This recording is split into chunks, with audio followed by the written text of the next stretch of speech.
¿Qué tal, amigos? ¿Cómo están? Muy buenas tardes, sean todos bienvenidos. Les habla Ricardo Aparicio, son las 3:03.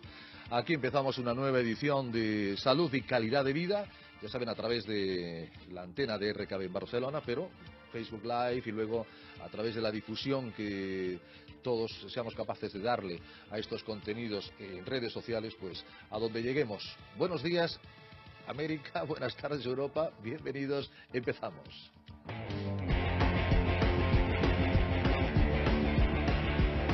Y damos la bienvenida al doctor Mario Brasesco.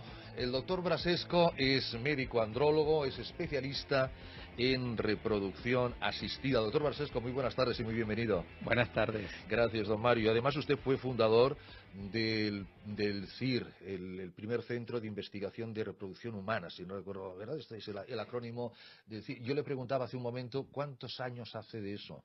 Y usted me decía 30. 30 de que fundamos el CIR. 42 concretamente, desde que me dedico a la reproducción. Caramba, cuando yo empecé en la radio. Más o menos. Cuando yo empecé en la radio. La radio ha evolucionado muchísimo, pero evidentemente nada comparable a lo que ha avanzado, no ya en los 42, sino quedémonos en los 30, cuando usted dice, bueno, vamos a crear el primer centro de reproducción humana. En 30 años en medicina es prehistoria, ¿no? Sí, sí. Afortunadamente. Y a veces hablamos de 2 o 3 años para hacer prehistoria, Correcto, ¿no? correcto. Es decir, la revolución... De congreso a congreso, ¿no? Sí, la revolución tecnológica es imparable y cambia todos los días en todos los aspectos, en cáncer, en fertilidad, en cosas cardíacas, ¿no? Y de hecho, los cambios que yo he vivido han sido espectaculares. Una cosa que todo el mundo sabe lo que es, ¿no? La fertilización in vitro. Sí. Cuando hace 30 años empezamos las primeras fertilizaciones in vitro, el porcentaje de embarazo era el 5%. Hoy en día, sobre la misma edad de las mismas mujeres, tenemos el 50%, es decir, 10 veces más, ¿no? Es decir, hay temas que nos parecen todavía que tienen poco éxito, como puede ser un 50%, Sí. pero es que... ¿Comparado con qué? ¿No? Comparado con los claro, inicios es fantástico, claro. Con lo cual indica que los próximos 30 años serán más productivos que los últimos 30. Significa que en los próximos 15 años estaremos sobre el 80. No lo sé. No lo sé porque aquí hay un tema que es básico en todo el tema de reproducción, que es el retraso de la edad de la maternidad, ¿no? Entonces, hace 30 años, creo recordar que más o menos la media de edad que venían a consultar las mujeres era del orden de 30, 32, 33 años, ¿no? Que ya eran mayores en la época. Sí. Para la época ya eran mayores. Sí. Ahora lo busqué hace pocos días para un congreso y la edad media de que vienen a la primera consulta conmigo es 39 años y medio. 39 años y medio es mucho, ¿eh? Como media, significa que de mujeres media. de 40 y algo. Y 2 y 43. Exacto, de 40 y bastantes a veces. Que acuden a una consulta pensando que se hace una fertilización in vitro y está arreglado, ¿no? Y ese es el error, que a veces los médicos no hemos sabido transmitir la importancia que tiene la edad a la hora de conseguir una gestación, no solo desde el punto de vista de técnicas de reproducción asistida, sino también por relaciones sexuales, ¿no? Entonces, pero doctor Brasesco, usted decía muy bien, director, buenas tardes, usted decía muy bien, esto ha avanzado muchísimo, avanza casi de cada 2, cada 3 años, sí. Evoluciona. La sociedad también ha evolucionado mucho, sí. Porque esa señora que va ahora a los 40 a lo mejor no ha ido a los 20 o 25, que es la época que todos sabemos que es la mejor para tener descendencia, porque la sociedad ha evolucionado, la sociedad ha avanzado y la mujer está teniendo el papel cada vez más que le corresponde en la sociedad. Pero lo que no ha cambiado, querido doctor Brasesco, es el cuerpo humano en sí. El cuerpo humano está concebido desde los tiempos inmemoriales. Eso es lo que no hemos cambiado y eso es lo que a veces no encaja con la evolución tecnológica y con la evolución de la sociedad. Exactamente. Yo soy de campo, ¿eh? Nací nací en una zona rural. En donde hay muchas vacas, hay muchas vacas.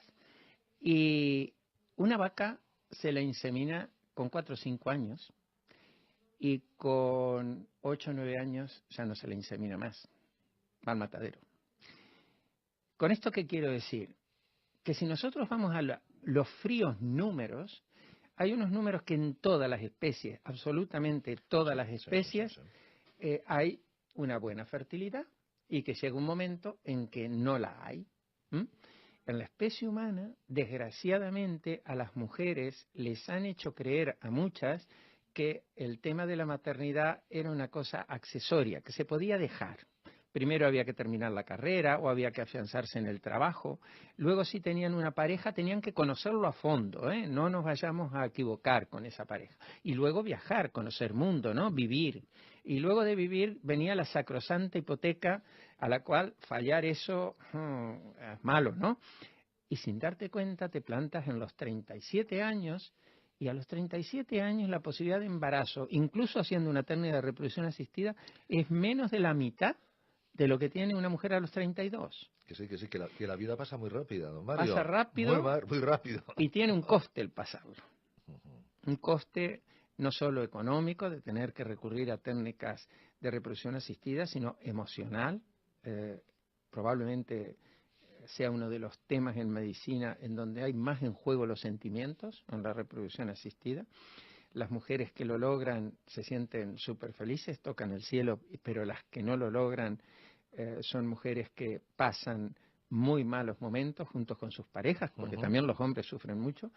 Y esto es una cosa que antes, cuando estábamos hablando, lo podrías relacionar con algo tan claro como que se dispara la depresión, la ansiedad y todos los problemas de tipo emocional, por lo cual tendremos al doctor... Tenemos al doctor Lupreste aquí que nos hablará de depresión, efectivamente.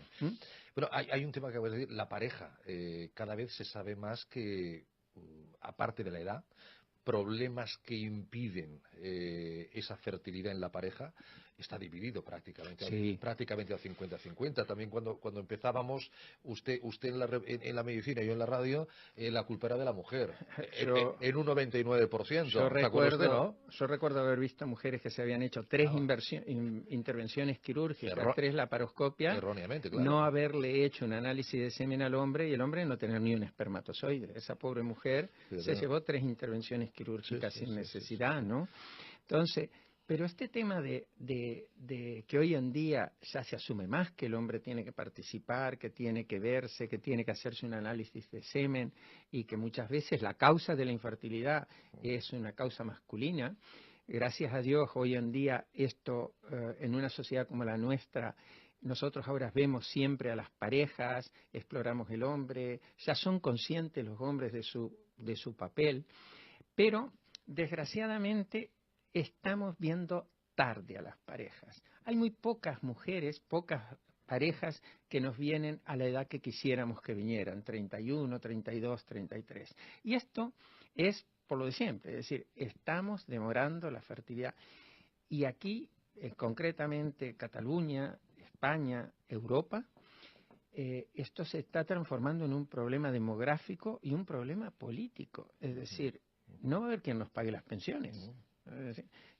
Ya está la cosa así, ¿verdad? Es que no nos damos cuenta de lo que significa, ¿no? Sí.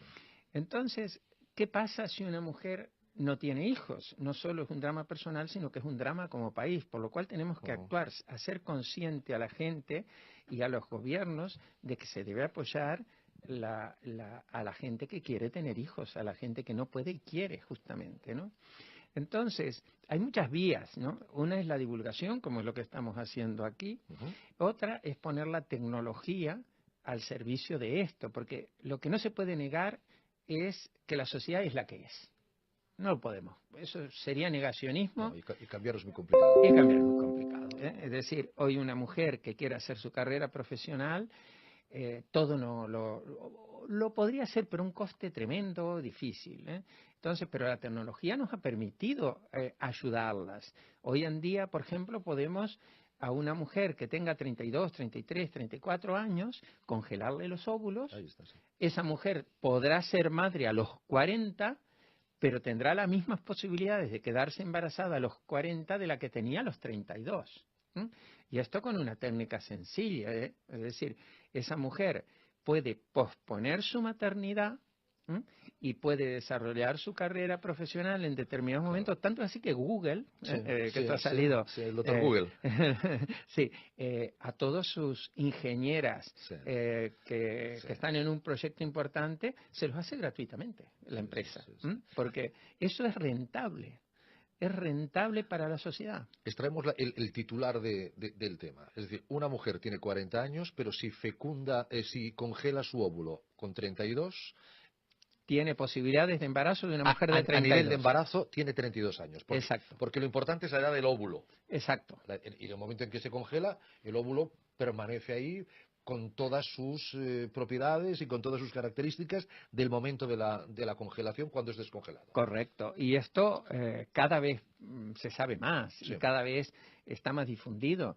Por ejemplo, nuestro grupo el año pasado hicimos 700 tratamientos de preservación de óvulos.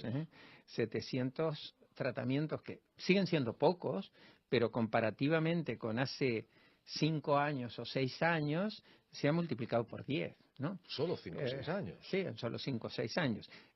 Yo creo que debería ser mucho mayor. Es decir, yo tengo una hija, y si a mí me hicieran la pregunta, ¿tú qué harías con tu hija? Si no piensa quedarse embarazada antes de los 30, le aconsejaría congelar los óvulos. ¿Por qué? Porque cuanto más joven es la mujer, digamos con unos límites de 27, 28 años, mejores son las posibilidades para el día de mañana. Y cuando congelamos óvulos, yo siempre le digo a los pacientes, les digo lo mismo.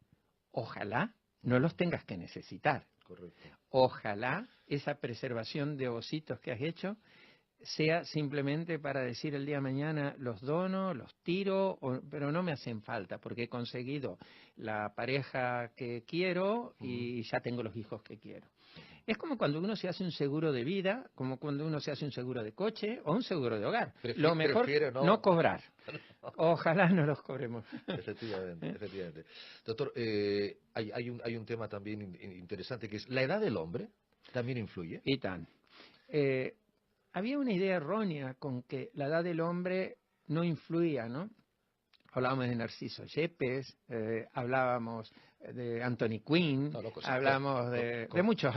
Conocemos gente muy famosa que ha sido papá con 80 y tantos años. Pero, primero, con unos sémenes muy malos que serían necesarias reproducción asistida, con unos resultados muchísimo más bajos probablemente, y luego con un coste muy importante desde un punto de vista genético. Hace unos 3 años apareció en Lancet y luego en el New York Times que cómo se disparaba el índice de enfermedades neurológicas a medida que aumentaba la edad del hombre.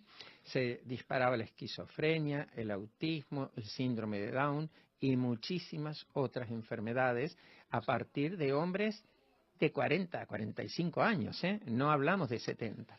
Y a medida que aumentaba la edad del hombre, cada vez más había, por lo cual la edad del hombre influye no solo en el resultado, sino también influye en la calidad de los embarazos. Claro. Doctor Barsesco, es otro tema también, es decir, que no es ni mucho menos menor. Queremos tener hijos. La mujer, por naturaleza, siente la llamada de la maternidad. Hay muchos hombres que también hemos querido y somos padres, pero no pensamos en el futuro hijo o en la futura hija. Es decir, estamos retrasando el embarazo, estamos retrasando el parto, estamos retrasando el nacimiento. Pero claro, ese niño está engendrándose en un entorno que no es el más apropiado para él y que va a sufrir es muy diferente, claro. Alguna que otra alteración y que la va a llevar de por vida. Sí. No solo eso, sino que además... Que la mamá y el papá piensen en el futuro. Y los problemas obstétricos. La futura generación. Y los problemas obstétricos. A medida que aumenta la edad de la mujer, aumentan también los problemas obstétricos. Prematuridad, aumenta la preeclampsia, aumentan una serie de cosas que hay que tenerla en cuenta para tener un niño sano, ¿no? Y luego también está cosa que cada vez tenemos más claro que afecta, ¿no? Como por ejemplo, hoy en día está demostrado el efecto de la contaminación, el efecto de los pesticidas, el efecto de los compuestos que son tóxicos, digamos, para el espermatozoide y el óvulo, y que cada vez más sean los difenoles, por ejemplo, que hacen una acción tipo hormona y disminuye la fertilidad del hombre de una forma tremenda. Sí. Todas esas cosas que están pasando están haciendo que no solo es una cuestión de edad, sino que también es una cuestión de otras cosas. El tabaco, que tanto hablamos del tabaco, no solo influye en mayor cantidad de cáncer de pulmón, en la fertilidad disminuye un 20% la posibilidad de in vitro, de embarazo en un in vitro a las mujeres de la misma edad que no fuman, ¿no? En el hombre también. Y luego también hay otras cosas que son genéticas. Por ejemplo, una mujer que su madre haya tenido una menopausia relativamente temprana, es decir, de menos de 43, 44, 45 años, debería pensar que su menopausia también será antes, por lo cual su reloj biológico también se parará antes para la fertilidad. Esta semana pasada vi una chica que vino a una primera visita con 38 años que ya no tenía la regla y estaba preocupada porque le habían dicho que era menopáusica. Y resulta que su madre también había sido menopáusica a los 38 años, ¿no? Pero no lo tuvo en cuenta, ni lo dijo, pero tampoco se lo preguntaron. Claro. Entonces, cosas que hay que tener en cuenta de individuales como los factores genéticos, esto de la edad. Hay muchas mujeres que, por ejemplo, tienen reglas dolorosas, ¿no? Y al tener reglas dolorosas, pues nada, no se le tiene en cuenta, ¿no? Tiene reglas dolorosas, un ibuprofeno.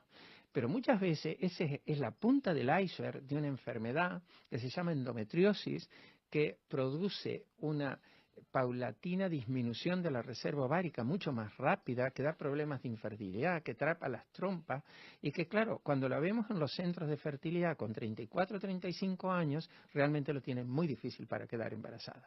Por lo cual, el consejo sería que a una mujer que tenga reglas dolorosas o que tenga reglas muy irregulares, por lo menos consulte a su ginecólogo, si es mejor en un centro especializado, Lógico. pero que consulte, porque de esta forma muchas veces se ahorrarán problemas a la hora de tener niños más adelante.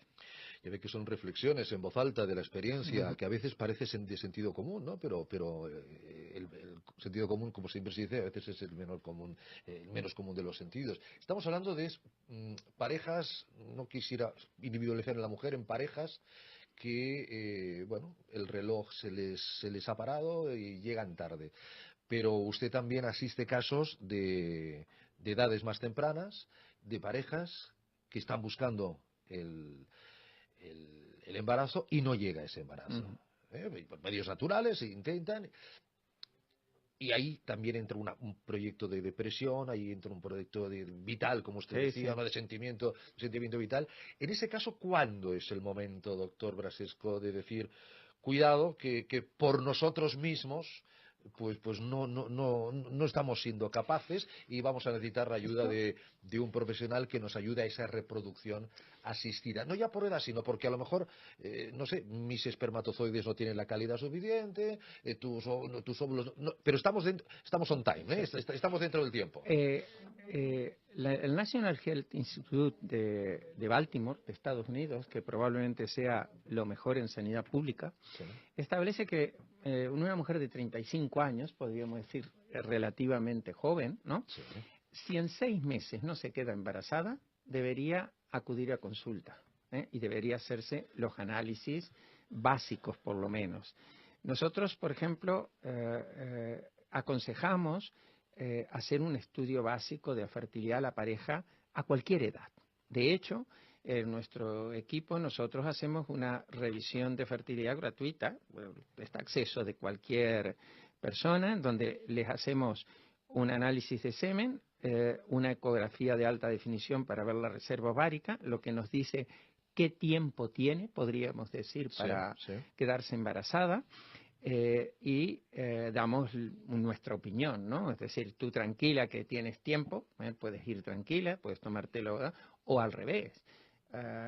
Nosotros podemos ver una mujer a lo mejor de 28 29 años, muy joven, pero que vemos con una reserva ovárica bajita, y nosotros decimos, ya tienes que pensártelo. Y si no estás buscando o no tienes pareja, congela óvulos, porque lo vas a tener muy mal dentro de 4 o 5 años. Es decir, yo diría que a cualquier edad, hoy en día, el ABC de la medicina es la prevención.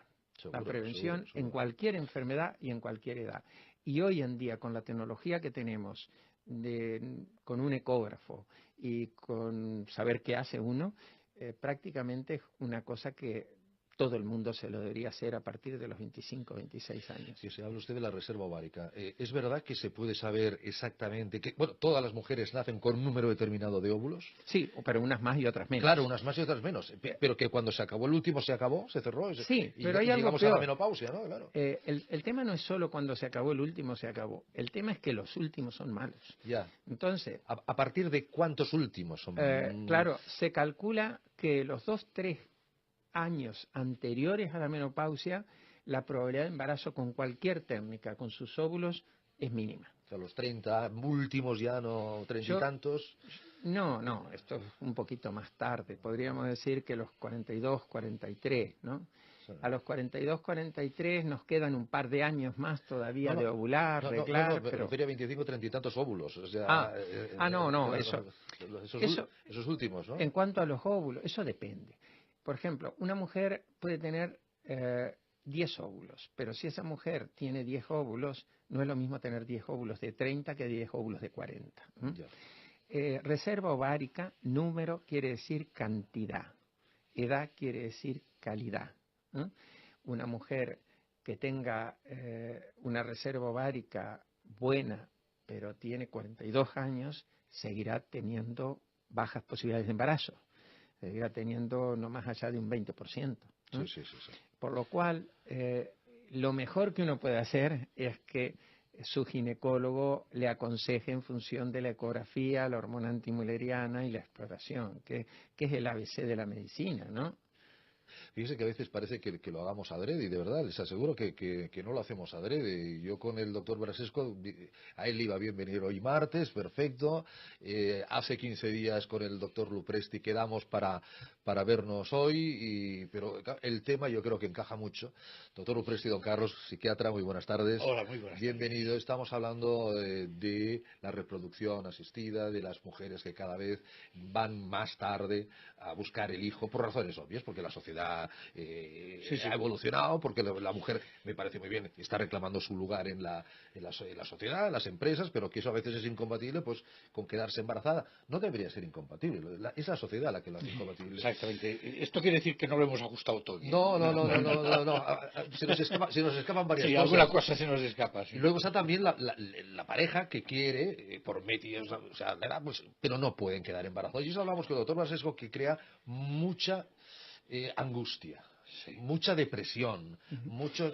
Yo diría una cosa para que el doctor pregúntese, seguramente confirmará lo que digo. Yo recuerdo que hace muchos años, hace unos 6, 7 años, estuve en Harvard, en el Instituto de Fertilización In Vitro de Boston, y ellos trabajan muy cercanamente con el Instituto Domar de Psicología, que es la catedrática de Psicología Aplicada, Alice Domar, y hablando con ella me dijo algo que me impactó profundamente.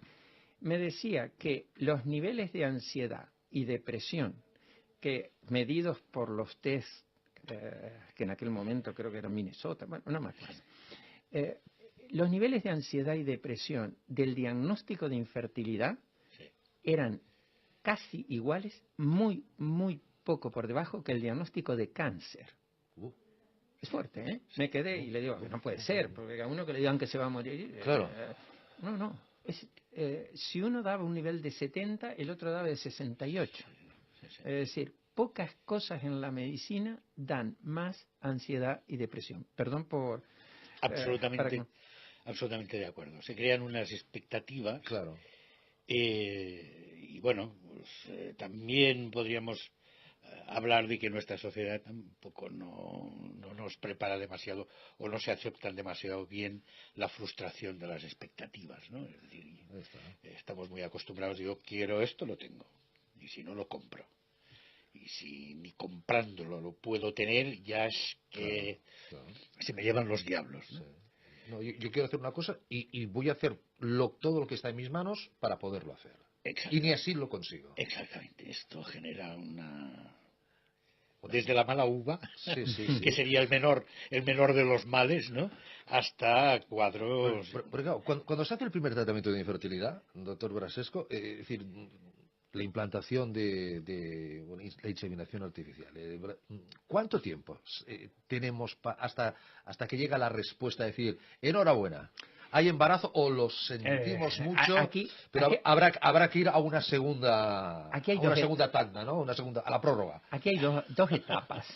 Hay una primera etapa después de una transferencia de embriones o después de una inseminación, que es esperar el resultado de la beta-HCG, la hormona del embarazo, el predictor, para que nos entendamos. Correcto. Eso la gente en los foros lo ha acuñado con un nombre incluso, la beta-espera.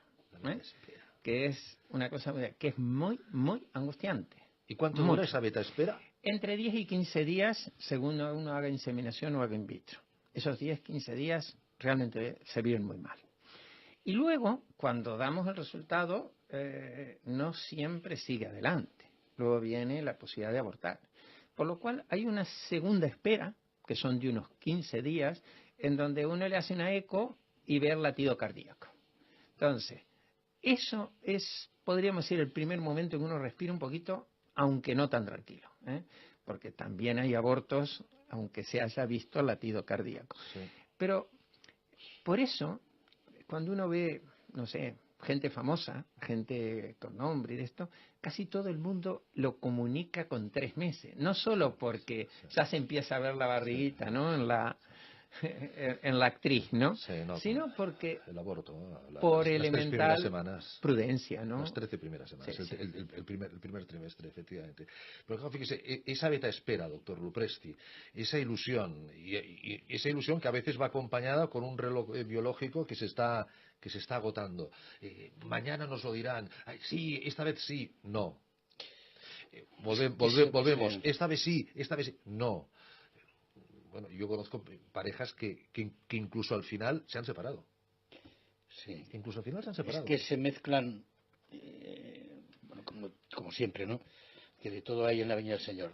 Es decir, en algunos casos, en algunas parejas, punto, y en algunas señoras, se mezclan la ilusión normal, esperable y tal, con otros factores. Es decir, con factores, podríamos decir, casi culturales, ¿no? O de estatus, ¿no? Hay personas en que ahí entra una mezcla y cuanto más mezcla hay, peor es el resultado. Porque una ilusión razonable, deseable, fantástica, en un momento determinado, tras un periodo de duelo, puedes aceptar la frustración, ¿no? Pero cuando ya se mezclan tantos factores, la cosa cada vez se complica más y entonces es cuando aparecen estos cuadros de ansiedad, de depresión, cuadros de conflicto de pareja, porque hay uno normalmente siempre, el hombre, que está más dispuesto, casi diría que por razones biológicas, siempre está más dispuesto quizá a la renuncia, en términos generales, estadísticos. Y la mujer, que se lo ha tomado como algo de proyecto personal, ¿no? Ya no solamente la ilusión de la reproducción, sino que es casi una cuestión como de estatus, es decir, como yo no voy a tener un hijo si todas mis amigas lo tienen, casi, ¿no? En algunos casos. Personas mayores que nos estarán viendo y escuchando, y cosa que les agradecemos, bueno, los que ya hemos cumplido los 50, ¿verdad? Por decir algo. En el DNI. No, mentalmente, doctor Lopresti, estamos en la adolescencia. Exacto. Estamos en la adolescencia. Y rozándola. Recordarán que ya cuando había una de las hermanas que a los 20 y pocos años no había novio, porque en aquella época había que tener novio, evidentemente, y había que casarse y había que hacerlo todo muy, muy, muy bien. Pues ya a los 25, 26 no había novio, además no habían visos y tal. Dice, está para vestir santos. Aquí, no sé, en Argentina había habido, no sé, la tieta. La tieta. La tieta. Ya era la tieta, exacto, era la tieta, y ya se quedaba para vestirse. O sea, era un estigma a veces, incluso. Para que esa mujer tenía la obligación de tener descendencia. Esto lo describió muy bien Lorcan Sherman. Es decir, la soledad de la mujer infértil, ¿no? Sí. lo duro que es.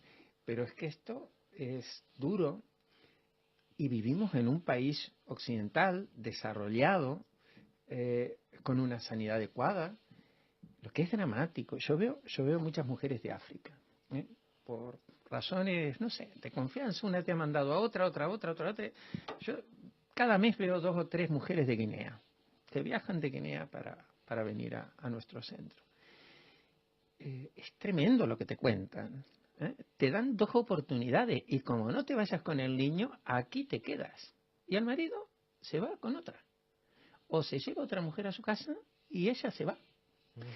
Eso... o sea, es ya el rechazo directo. Pero es que las abocan, yo diría, a la muerte, porque a ser una persona pobre, rechazada y sin casa. Sí, una muerte social primero y sí, que se deriva en una muerte. A mí a veces me ha llegado a angustiar esto. Es decir, una mujer que recuerdo que me dijo llorando de que o se quedaba en los 2 próximos meses o su suegra la mandaba a Pakistán de vuelta y traían a otra. Es decir, y adoraba a su marido y su marido la adoraba a ella. Y te sentías mal. Sí, pero la suegra quería tener nietos. Era lo que La demandaba. suegra quería tener lo que nietos. tenía La que suegra hacer. quería que la familia Pero es que no se planteaba. generaciones, La ¿no? suegra en ningún momento se planteó que su hijo no tenía casi espermatozoides. Claro, Ya sistemáticamente le echaba la culpa a él. Se lo iba a preguntar, don Mario, ¿viene la mujer o viene la pareja de Guinea? Generalmente viene parejas, Vienen parejas. pero a veces viene la mujer y el hombre viene a último momento. Y cuando vienen parejas, usted también, como buen andrólogo que es, dirá oye, vamos a echar un vistazo. Vamos a mirarte a ti por si acaso, ¿no? Estás delante de un feminista convencido.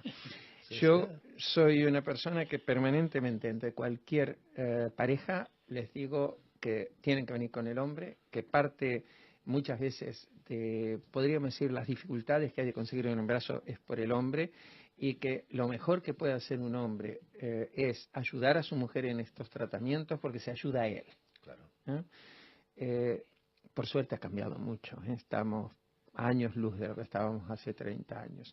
Pero aprovechando que está el doctor también, no solo se deprime la mujer, se deprime el hombre cuando hay un problema. Yo he visto empresarios importantes, he visto directores de personal de empresas grandes que de un plumazo echan a 500 personas llorar como unos niños delante mío, porque culpa de él, su mujer, culpa no es culpa, pero sí, no, la palabra culpa debido no a que tenía pocos no, espermatozoides no conseguían un embarazo. Y ver a una persona de estos empresarios o directivos de éxito que los ves fuera y son, podríamos decir, los amos del universo, cuando están en el despacho del médico delante de esto, derrumbarse de una forma tremenda. Lo que pasa que el papel que nos han hecho hacer a los hombres es de, aquí está el hombro para que llores, ¿no? Es que delante del médico es cuando aparece el hombre. Sí. El hombre como ser, masculino singular, el hombre como ser,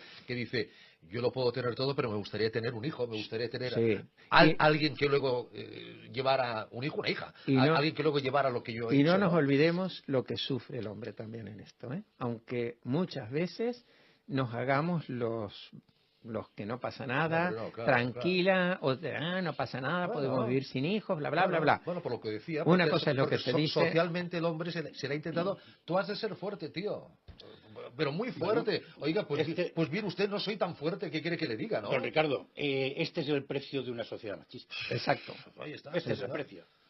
O sea, que como está lejos de la realidad, para estas cosas no solamente hay que ser feminista, sino que hay que ser profesional. Es decir, el elemento de la reproducción es gracias a dos. Entonces, cuando no pasa, pues hay que mirar a los dos. Desde la lógica más aplastante, ¿no? Pero entonces, cuando, como muy bien cuenta el doctor, cuando uno se derrumba, es el precio de estar en una sociedad machista.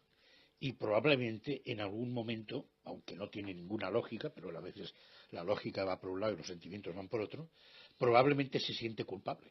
Cosa con buena lógica absolutamente absurda, ¿no? Pero el sentimiento de culpabilidad no lo puede evitar precisamente porque se da por sentado que él tiene que ser un buen reproductor. Entonces, cuando algo la naturaleza falla, como es normal, y es estadístico, Lo sorprendente pues, es que no falla mal. claro, exactamente, como es normal, pues entonces cuando ocurre una cosa de estas no se soporta. Porque además el doctor Brasesco y sus colegas a ese hombre, a esa pareja, pero que es porque el señor no tiene unos espermatozoides, bueno, los tiene vagos, o, no, o sea, no funciona, Sí. ¿no? Bueno, siempre se le puede decir, podemos inseminizar a su esposa con un semen de donante. Sí, pero Exacto, cuando le propone usted esto... Cuando se propone esto es cuando no hay más remedio, es como con la donación de óvulos. ¿Pero lo acepta el hombre? Es curioso, es ¿O curioso. una cara ahí de- En la experiencia que yo tengo, y llevo muchos años, yo creo que habré visto más de 15.000 parejas, Bueno, está mal. es curioso porque quien menos acepta la donación de semen es la mujer y quien menos acepta la donación de óvulos es el hombre. Es que a lo mejor es que el amor existe, ¿eh? Yo estoy convencido, pero bueno, O sea, a lo mejor tengo razón y existe. O sea, yo quiero tener un hijo de mi mujer. Exacto. Y la mujer dice, yo quiero tener un hijo de mi marido. Exacto. Sí, Exacto. doctor Brasesco, yo añadiría, estoy de acuerdo plenamente, pero yo añadiría otra cosa. No nos hemos de olvidar que muchas veces en nuestras actitudes sale por ahí una fuente que no controlamos, que es la genética y que es la biología y que es nuestro, por decirlo así, el programa Office, ¿no? De nuestro ordenador. Nacemos con un Office. O sea, Y este Office viene de millones de años. Autopuerca, ¿eh? Exactamente, viene de millones de años. Y si yo me tengo que reproducir, que tiene que ser con mi biología, con mi genética. No es baladí ver como hay algunas especies de mamíferos que cuando entra el macho a poseer a una hembra se carga los leones, exactamente, lo primero que hacen exactamente, se carga a la los progenie de otro. Sí. Cuidado, y todo esto en nuestra cultura, en la cultura no solamente occidental, todas, siempre hay una destilación que a veces se infiltra en nuestro cerebro, pero queremos dar explicaciones racionales, pero yo creo que algunas cosas no tienen explicación racional, que te viene de hace millones de años, por suerte, de Atapuerca, como decía él. Por suerte hemos evolucionado desde un punto de vista social y Por desde un punto de vista por supuesto. Pero fíjese, doctor, por supuesto, pero hemos de saber reconocer que hay un fondo. Que hay un fondo, para después hacemos con él lo que queramos, por eso somos racionales, ¿no? Pero hemos de reconocer este instinto, ¿no? Don Carlos, usted sabe, cuando yo fui a vivir y a trabajar durante unos años a Estados Unidos, que seguía haciendo el programa desde Estados Unidos, y los tres que participaba, yo recuerdo... Hicimos un programa. Hicimos varios. Y muchos médicos creían que salían por todo Estados Unidos, y no, se quedaba aquí, no había más. Pero yo me acuerdo de una de las primeras discusiones que tuvimos en el programa, era... tus hijos, mis hijos, nuestros hijos. Sobre todo hablando de segundos, terceros matrimonios, cosa, estoy hablando de hace 20 años, cosa mucho más frecuente en Estados Unidos entonces que aquí, pero que ahora esto se ha igualado. Es decir, yo tengo una segunda pareja, pero voy con mis hijos. Y esa segunda pareja tiene también sus hijos. Pero tenemos suficiente juventud para seguir teniendo hijos. ¿Y cómo planteamos? El tema era de un acaloramiento de mis hijos, tus hijos, nuestros hijos. ¿Podemos querer igual a nuestros hijos que a sus hijos y luego a nuestros hijos? Yo personalmente... Nos estamos yendo un poco del tema, pero bueno. Yo personalmente creo que sí, que se puede que al querer menos deberíamos. A los hijos que vienen con la mujer que quiero, ¿no? Y viceversa. Yo creo que sí, pero no es contrapuesto una cosa a la otra. Yo creo que el Homo sapiens es un poquito más que el Homo erectus y a su vez que Lucy, ¿no? Yo creo que hay muchas más cosas para el cariño y para las cosas. Pero lo que dice el doctor de la genética es implacable. La genética existe y está. Y todo ser vivo intenta reproducirse, incluso a costa de su vida. Es decir, está en cantidad de especies que eligen la reproducción antes que la vida, es decir, se suicidan, podríamos decir, pero se reproducen. Es que entonces vence la vida en mayúsculas. Es la inmortalidad, es la inmortalidad de los genes, ¿no? Exactamente, es la inmortalidad, o sea, es la vida en mayúsculas que nos obliga a través de la búsqueda del placer, en algunos casos, en algunas especies, y en otras no sé qué será, pero que nos marca de manera implacable que se continúe la especie. De todas formas, aquí hay un añadido, es decir, vuelvo a decir, somos el Homo sapiens, y el Homo sapiens ha racionalizado, ha aprendido a evaluar, y ha aprendido a evaluar pros y contras de las cosas, ¿no? Una mujer de 50 años, vamos a poner un poquito menos, 45 años, menopáusica, no tiene hijos. Uh-huh. Esa mujer, aunque genéticamente no sea suya los óvulos de una donante, a ese niño, hoy en día tenemos experiencia 20, 30 años, lo adora como si fueran sus óvulos, sus genes y de esto. Y un hombre que ha tenido que recurrir, y esto tenemos experiencia de hace más de 100 años, a inseminación artificial, sí, con semen de donante, son hijos suyos también y los adora también. Yo creo que el fondo genético existe, pero vuelvo a decir, el Homo sapiens ha desarrollado toda una serie de mecanismos, entre ellos el amor. El amor entre dos gusanos no existe, y se reproducen, pero entre ellos el amor que hace que se quiera hacer un proyecto en común con una persona, a pesar de que genéticamente no. Pero volviendo al origen de la pregunta, es decir, ¿quién pone más pegas a la inseminación de donante? La mujer. ¿Quién pone más pegas a la adoración de osito? El hombre. ¿Por qué? Porque, vuelvo a decir, es que existe el amor. Yo lo creo. Y quiero tener hijos con esa persona, no con cualquiera que va por la calle, ¿no? Y es notable cómo agradecen muchos hombres de que hoy en día, cuando van con su pareja, se los tenga en cuenta, se les pregunte, se los explore, se les dé tratamiento, se intente que... Porque hasta hace poco tiempo iba la mujer sola a las consultas de fertilidad y aparecía el hombre cuando tenía que hacerse el in vitro con un potecito y se acababa.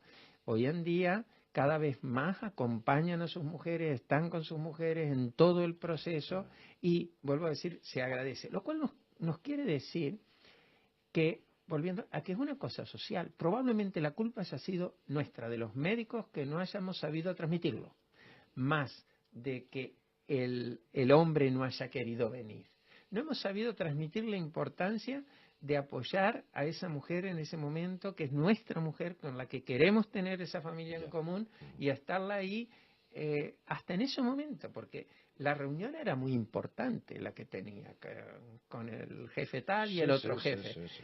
Pero hay algo más importante que lo que uno tiene en casa.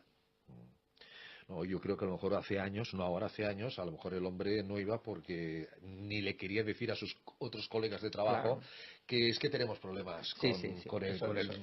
Claro, pero esto se solucionaba con una queda embarazada, ¿no? Esto se solucionaba con una mentirijilla. Bueno, claro.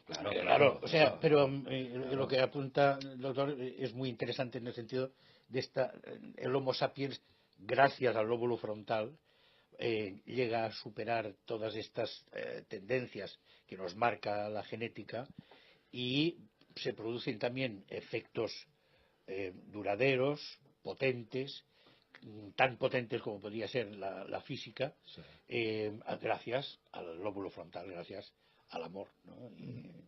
Que podemos ir un paso más allá, incluso hay gente que quiere con locura a un niño adoptado, una niña adoptada. Claro, claro. Digo porque ahí no hay ni genética, ahí no hay nada, ahí no hay nada, pero luego lo quieres como absolutamente tuyo, absolutamente, y al menos lo que sí le das es tu cariño, y le das pues tu educación, y le das tus hábitos, y le das pues tu cultura. Yo estoy convencido de eso, yo soy muy pro adopción, a pesar de que es casi imposible adoptar. Bueno, eso es otro tema, el tema legal, ¿no? Sí, legal, las dificultades, y que no hay niños adoptados. Claro. Sí, pero la paternidad o maternidad en una sociedad como la nuestra es más importante, casi que la dotación genética, es más importante lo que usted apuntaba, ¿no? De la transmisión de valores, el afecto, la crianza, ¿no? Todo esto es determinante en todos los puntos de vista, ¿no? Que necesitamos niños, que necesitamos niñas, que necesitamos generaciones que nosotros nos vamos a jubilar un día de estos. Todavía nos queda, pero que habrá que mantener la base de la seguridad social, etcétera, etcétera, lo necesitamos. Y podríamos, doctor Mario Brasesco, decir, punto uno, congelar óvulos estaría muy bien. Es decir, pensar a las señoras, congele su óvulo antes de los 30, sería estupendo. A ver, yo diría que con 32 me conformo. Vale, muy bien. Hasta los 32, congele su óvulo, sí, perfecto. Pero si tú tienes 36, sí. No digas que porque no tengo 32 no lo haré. Si tienes 36, congela a los 36. Si tienes 38, congela a los 38. Mejor, lo que no hagas es esperar. Claro, mejor que no ir a la consulta del doctor Brasesco con 41 y decir, doctor, que lo intentamos pero no nos quedamos. Exactamente. Amigo mío. Y el hombre también se tendría que hacer algún seminograma en algún momento de la vida, ¿sí? Bueno, para saber si está a mis hijos vamos. A mis hijos a los dos les he hecho hacer seminograma muy prontito, ¿no? Sí. Es decir, yo creo que en el hombre es todavía más fácil. Es decir, en el hombre la obtención de un análisis de semen puede ser hasta divertido, ¿no? Entonces, no tengo la menor duda. Depende de la revista, ¿no? De poderlo puede. Exacto. Entonces, yo creo que la prevención también en el hombre es importante. Y no nos olvidemos que hay enfermedades que también en el hombre pueden producir problemas de esto. Es decir, todas las enfermedades autoinmunes. Hay muchas veces tratamientos quimioterápicos que se dan no solo para cáncer, se dan para artritis reumatoidea, para muchas causas, que afectan mucho a la fertilidad. Por lo cual, alguien que tenga 25, 30 años, que todavía no tenga, hacerse un análisis de semen no estaría de más. Es un análisis sencillo, es barato, es, como decíamos antes, hasta puede ser divertido. Lo que hoy en día, vuelvo a decir, en cualquier órgano, en cualquier orden de la medicina, en cualquier rama, la prevención es lo que da el resultado mejor, es más barato y más eficiente. Segundo punto, si a los 6 meses de ir a buscar el embarazo no se consigue, ya hay que ir a consultar, no hay que esperar más tiempo. Sí. Y, óigame, doctor Brasesco, termino porque quiero que aunque sea 5 minutos nos hable algo el doctor Lopresti. Depresión capítulo 1, porque evidentemente no podremos acabarlo. Sí. ¿Es un mito, es una realidad esto que a veces yo he oído de que hay parejas incompatibles entre ellas, pero compatibles con otros? Es decir, yo no puedo tener con una señora hijos, pero sí con otro. O ella no puede tener conmigo, pero sí con otro hombre. ¿Eso es un mito o es una realidad? Hay en marcha varios estudios en donde se apunta que podría haber una cierta incompatibilidad genética, ¿no? Basado fundamentalmente en la inmunología, ¿no? Del mismo sistema que habría que analizarles, lo que pasa que es muy caro esto, lo mismo que se analiza cuando se hacen los trasplantes, los HLA-Q-alfa, ¿no? Los sistemas de inmunocompatibilidad. Y parece ser que hay mujeres que con un tipo de hombres les costaría más quedarse embarazadas que con otro tipo de hombres, y viceversa. Sí. Esto por un lado. Y luego está el tema genético, ¿no? Desde hace 2 o 3 años ya hay test genéticos de screening que se llama de cribado para evitar enfermedades genéticas. Si tenemos, por ejemplo, una mujer y un hombre, que son ellos los dos portadores de una enfermedad grave, tipo fibrosis quística, atrofia muscular espinal, esa pareja tiene riesgo importante de tener un niño enfermo del orden de un 25%, que es una barbaridad. Pero las técnicas de reproducción asistida hoy en día nos permite detectarlo antes y tratarlo. Es decir, podemos seleccionar embriones que no estén enfermos, por lo cual volvemos a lo de siempre. Es decir, lo mejor es la prevención. Sí. Es decir,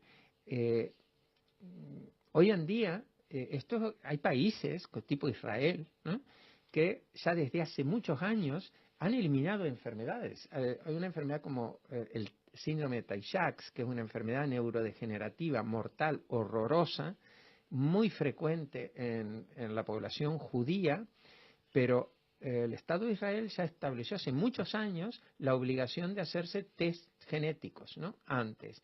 Y han logrado eliminar esta enfermedad horrorosa, ¿no?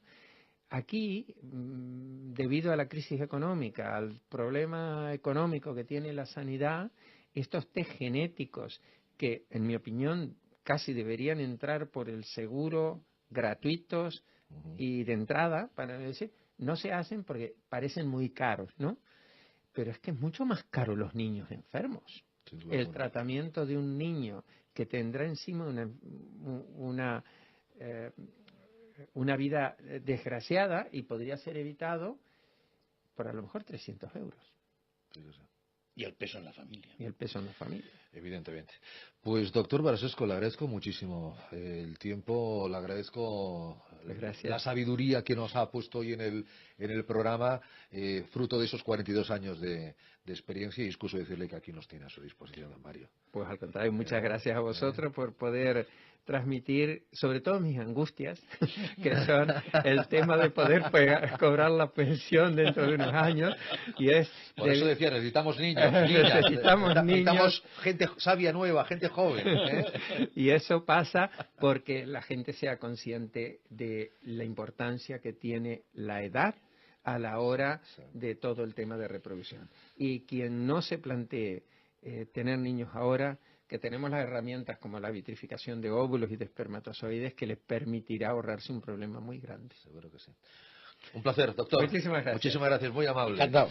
Gracias. Don Carlos, doctor Lupresti, ¿qué tal? La depresión, porque usted decía, nuestro software. ¿Cómo hay tanto software con depresión? Porque de depresión, ¿cuántos millones hay en el mundo? Una barbaridad.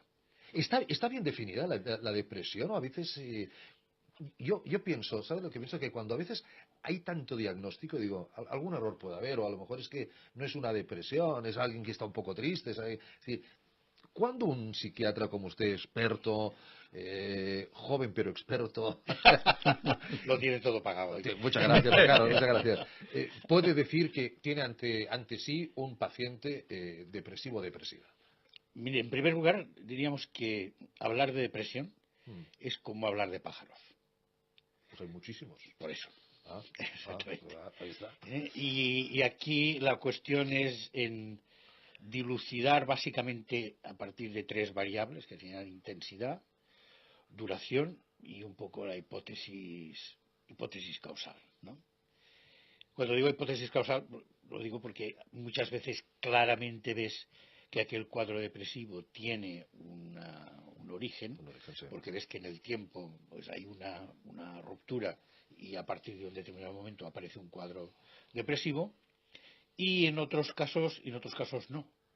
En algunos casos, que es lo que menos entiende la gente en general, son aquellas depresiones que aparecen pues sin comernos ni beberlo. O sea, estás tan bien, estás fantásticamente, estás estudiando o trabajando o lo que sea, y en un periodo pues, que puede ser desde una semana hasta 3 meses. Guapo, joven y con dinero. Exactamente. ¿Qué más quieres, Baldomero? Pues depresión al canto. Exactamente. Aparece un cuadro depresivo, y entonces también ocurre que el entorno, como no lo entiende, con toda la buena fe, le dicen, oye, pero ¿de qué te quejas? Si lo tienes todo, ¿no?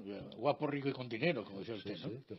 Y se lo pasan, imagínenselo, pues, porque entre ellos mismos tampoco entienden qué es lo que les está ocurriendo, porque enseguida tenemos la mentalidad de ir a buscar la causa, y el entorno tampoco lo entiende. Es decir, bueno, tú ahora me estás tomando el pelo o qué te está pasando, ¿no? Si en la reproducción asistida el problema es mínimo de 2, sí. En la depresión, y podríamos añadirlo en cualquier patología de la esfera mental, el problema no es solo de 1.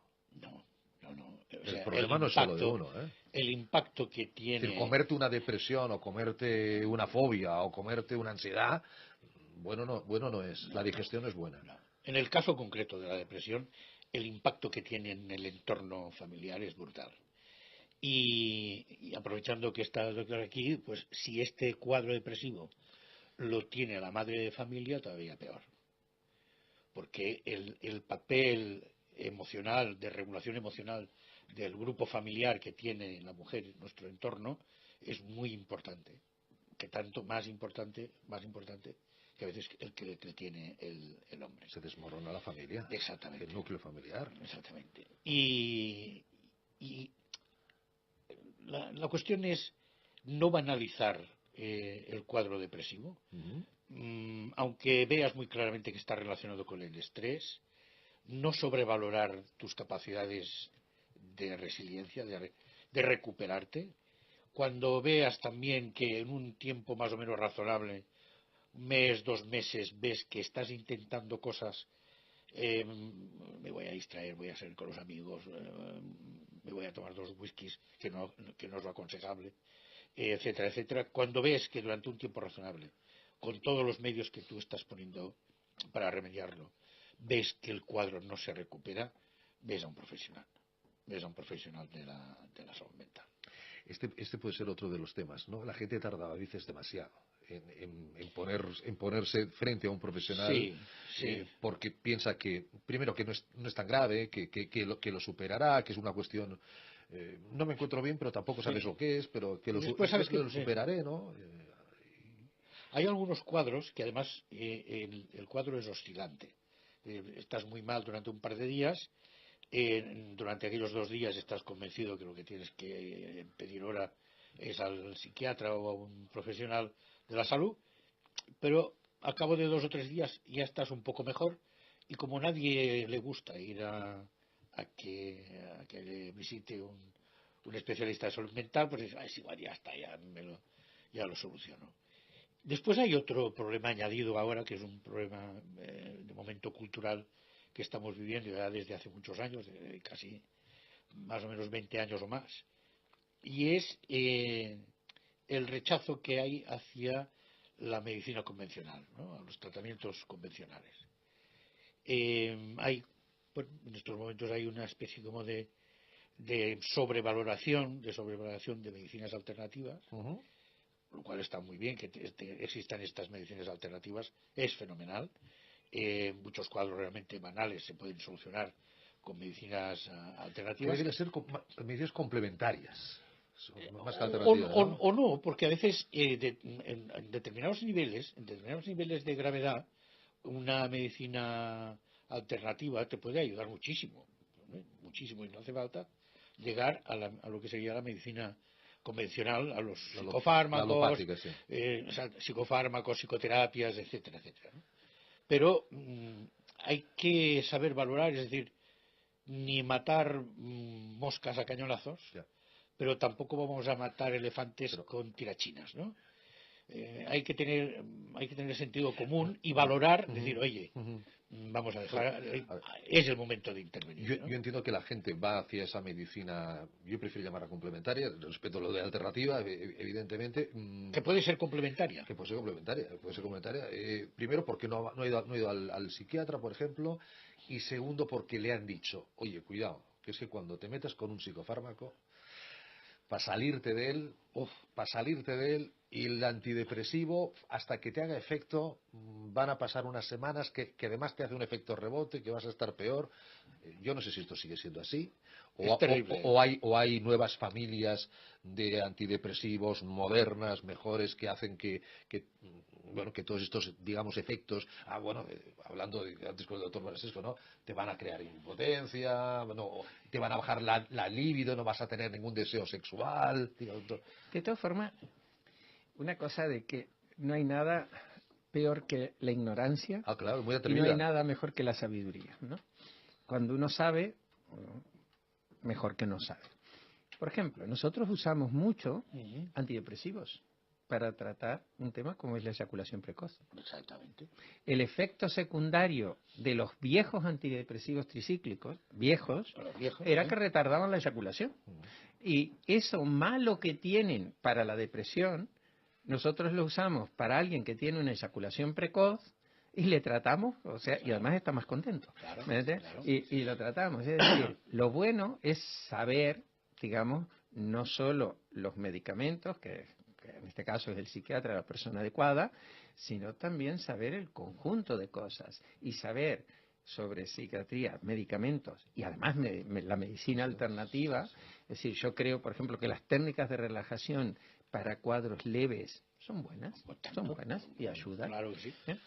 Yo le quería hacer una pregunta, porque es que Dígame usted. nosotros tratamos y vemos depresión por nuestros pacientes, ¿no? Pero hay dos temas, uno es la obesidad, ¿Sí? y otro es que están relacionados también con la depresión. El tema de la alimentación, es decir, la alimentación saludable y el ejercicio físico. Hablo de alimentación, triptófano, chocolate. Esto que el chocolate es antidepresivo.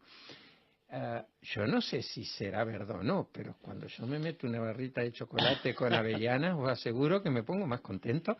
Es una cuestión de terminología. Es decir, a ver, coloquialmente se acepta el término antidepresivo, coloquialmente. Técnicamente no. O sea, la capacidad que tienen las xantinas, que es la sustancia que está en el cacao, juntamente con el té, con el café, que son unas moléculas que tienen un cierto efecto estimulante, tiene un cierto efecto, pues, estimulante, beneficioso, euforizante, muy leve. Ligeramente adaptógeno, si me Sí, permite el término. exactamente. Leve. Pero de esto al efecto antidepresivo hay mucha distancia. Sí. Me ha gustado que haya mencionado el triptófano. El triptófano es una de las moléculas que se han puesto de moda, que está absolutamente sobrevalorada. Y como casi todo, viene de experimentos de hace unos 30 o 40 años, en que se demostró que una dieta restrictiva en triptófano producía cuadros depresivos, pero la tradición oral o la tradición así vulgarizante se ha comido una parte del mensaje, y generó cuadros depresivos en un 30% de la población que estaba en estudio. Yeah. Y después hemos de saber que cuando un aminoácido se absorbe, pasa por tantos filtros, desde los enzimas en el tubo digestivo, después el paso por los enzimas hepáticos, etcétera, que presumir de que administrar triptófano, con lo cual tienes triptófano libre en sangre, que tiene que pasar la barrera hematoencefálica, etcétera, todo esto tiene un efecto antidepresivo, es mucho presumir.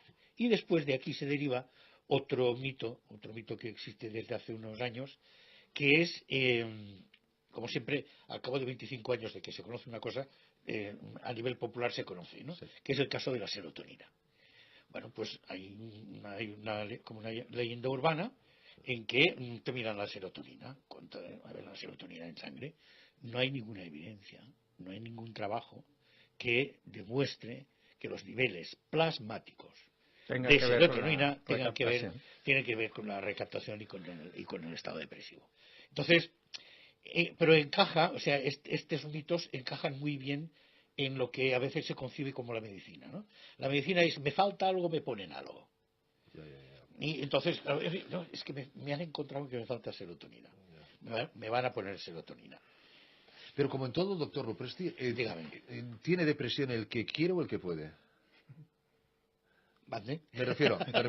O sea, hay personas que están marcadas para tener una depresión, sí, aunque sean joven, guapo y con dinero. Por supuesto que hay una vulnerabilidad. Y otros que están absolutamente, prácticamente desahuciados, en la ruina, no van a tener una depresión nunca. Hay desde el que tiene una vulnerabilidad genética, lo cual quiere decir que está en una situación de fragilidad, sí, y que a veces esta situación de fragilidad ya en la infancia lo que va a provocar es que esta misma persona andará buscando situaciones depresógenas.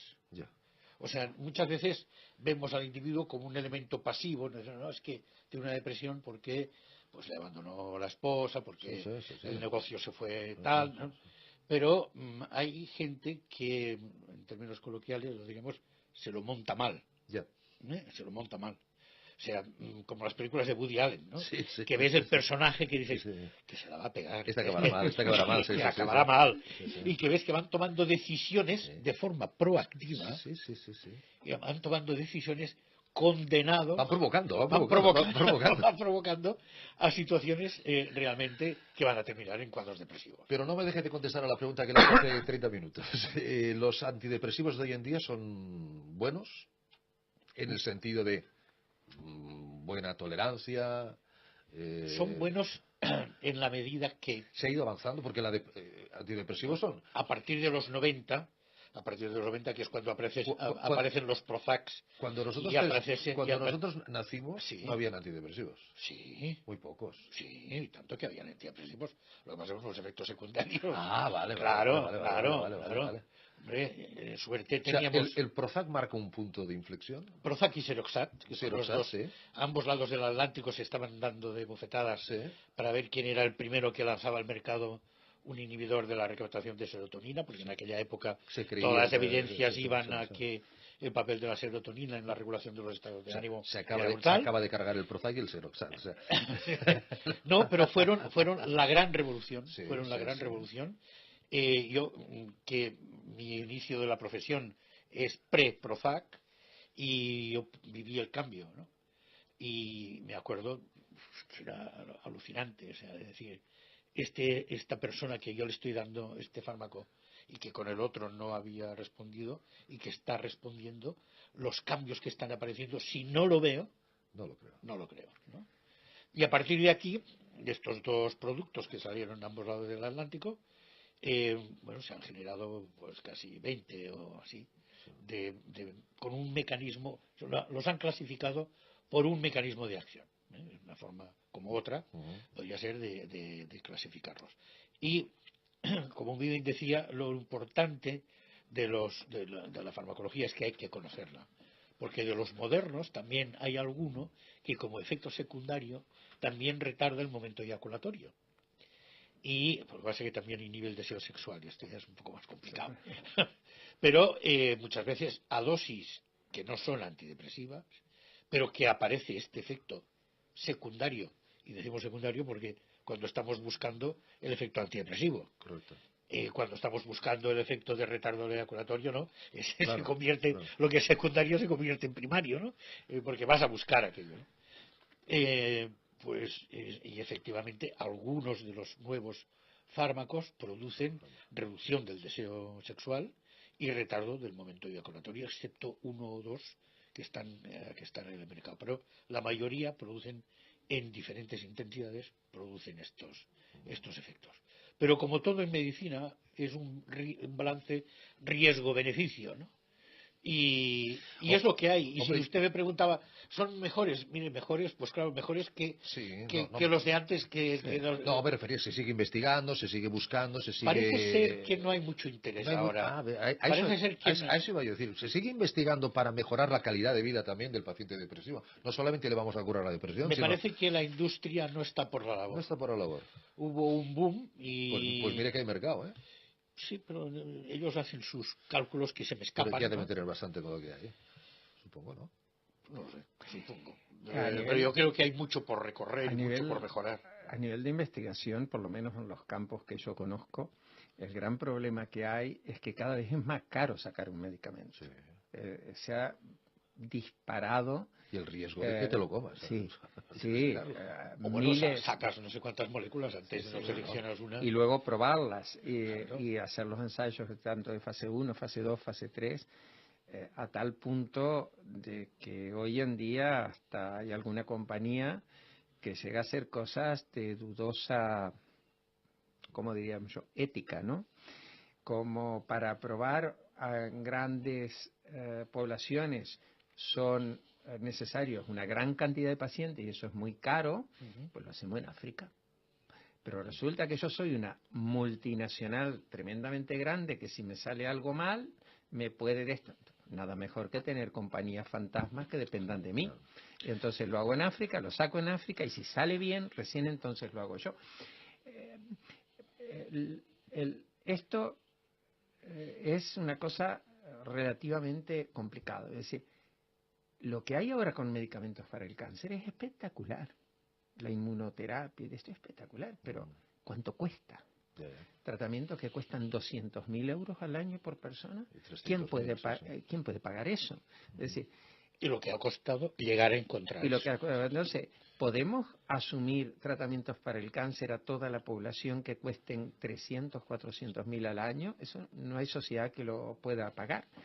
Entonces, ¿estamos condenados a una sociedad de diferentes estratos en donde estén los de arriba que manejen la información, Google, Facebook, etcétera, manejen el dinero, etcétera, y manejen la salud, incluso desde un punto de vista genético, y la gran mayoría de la población? Ya entramos en cosas de tipo filosófico, sí, pero que como médicos muchas veces nos planteamos, ¿no? Filosófico no, de análisis de relaciones de poder. Sí. Bueno, yo no sé cuánto vale un bombardero de última generación, o sea, pero yo creo que mucho. Pero yo creo que podríamos salvar muchas vidas, ¿eh? Mucho. A 200.000 podríamos salvar muchos, ¿eh? Millones de niños por un bombardero, ¿eh? Millones de niños que no se vacunan con un solo bombardero. Y dos tanques menos tampoco pasa nada, ¿eh? Tampoco pasa nada. Teníamos que haber acabado a las 4, son las 4:14. ¿Cómo se va el tiempo? Aquí dice, no, es que como está aquí el doctor Basero, está el doctor Opresti, a ver quién se atreve a cortar esto. Doctores, insisto, un placer. Igualmente. Nos vemos en otro momento. Señores, gracias. Mañana más. Les habló Ricardo Aparicio. Hasta luego, adiós.